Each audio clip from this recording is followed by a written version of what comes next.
Vous croyez que le président Hollande aura une oreille attentive quant à ce dossier qui est quand même qui pourra apporter... J'ai rien à dire à cette question. Le président Hollande s'est exprimé à plusieurs reprises en Afrique, je crois, à Dakar, Kinshasa. Il a toujours dit, c'est un des acquis de sa mandature, de son quinquennat. Parce que le fait que la dépendance de la justice dans ce pays serait respectée, elle l'est. Le fait que vous soyez proche, ça peut aider. Le fait que vous soyez proche du président Hollande. Je ne suis pas proche de François Hollande, mais j'ai des convictions de gauche.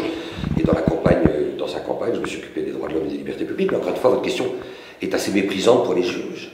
Non. Parce que vous pensez que les juges m'obéissent au doigt et à l'œil. Mais enfin, écoutez, les juges, ils respectent le droit. Ils ne sont pas là pour faire plaisir à tel ou tel. Donc, on est dans un pays où il y a une règle de droit, où il y a un code. Et les juges, aujourd'hui, à plusieurs reprises, ont rendu toute une série de décisions qui ont rejeté toutes les requêtes présentées par les mises en cause, parce que le droit l'exigeait. Point à la ligne. Je voudrais juste préciser une chose, le président Hollande l'a toujours dit et il l'a confirmé. Il ne s'immiscera jamais dans des affaires judiciaires, déjà c'est le premier point, parce que les autres, sauf vos adversaires, comme si on peut les appeler comme ça, entre guillemets, évoluent sur le terrain politique. Donc, vous avez entièrement raison. Voilà. La seule communication des avocats, c'est pour ça que vous parlez du président. La seule communication des avocats est une communication politique.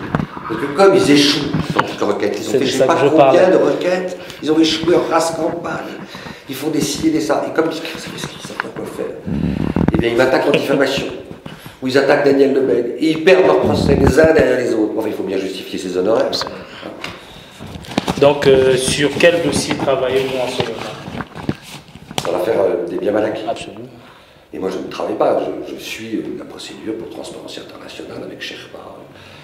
Et vous avez vu qu'il y avait une évolution en direction de la famille Sassou Nguesso. Il y a un certain nombre d'actes qui ont été faits par les juges d'instruction. Il y aura peut-être des auditions dans les semaines qui viennent. Et ça pourrait se passer également s'agissant de la famille Bongo. Donc, on attend, c'est pas moi qui tiens le calendrier, c'est pas moi qui dirige les enquêtes, nous sommes partie civile et donc à ce titre nous suivons l'évolution de la procédure. Êtes-vous derrière le fait qu'on ait retrouvé des valises de diamants à Neuilly dans la résidence du neveu du président Sassou? Président Sassou Nguesso. Pour qui là? Vous pensez que c'est moi qui ai mis la valise, c'est ça? Non, non, pas du tout. Est-ce qu'on décide à un moment donné de faire des actes, de faire des perquisitions, de procéder à des auditions. Il ne faut pas de confidence, il ne m'envoie pas de Bristol. Et moi, je découvre, comme vous, en temps réel, ce qui se passe. C'est comme ça que ça se passe dans une démocratie, dans un état de droit. Notre entretien tire à sa fin. Un mot peut-être à la communauté équato-guinéenne, gabonaise et congolaise qui vous regarde aujourd'hui. Écoutez, moi je suis fier de ce qu'on a fait. C'est difficile, on s'est pris des coups dans la figure et on va à nouveau se prendre des coups dans la figure. On essaie d'exploiter contre moi, contre nous, des micro-événements qu'on enfle, qu'on détourne, qu'on travestit. Je m'en fous. Voilà, je m'en fous. Je suis totalement indifférent à tout ça. Et je dirais même plus que ça nous encourage à être encore plus impeccables, encore plus exemplaires, encore plus professionnels. On a eu des centaines de témoignages depuis 6 ou 7 ans, par mail, téléphone, en Afrique, de gens qui nous ont dit, anonymement ou pas, qui sont venus ici, dans ce bureau, continuez, ne lâchez pas prise, ne vous laissez pas intimider.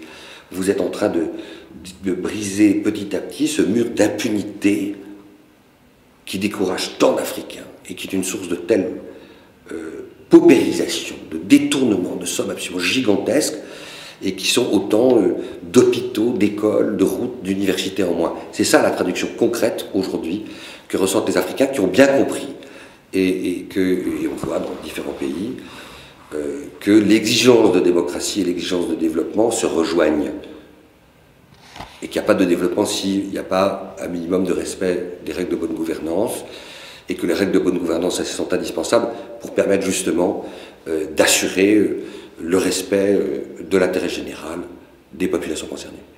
Merci Maître William Baudon d'avoir accepté notre invitation. Vous êtes bienvenu. Merci. C'était La Voix de la Diaspora, coproduction Camer.be, Sopiprod International et Diaspora Post Magazine. Nous nous retrouvons la semaine prochaine. Merci téléspectateurs pour la confiance que vous nous avez toujours témoignée. Merci.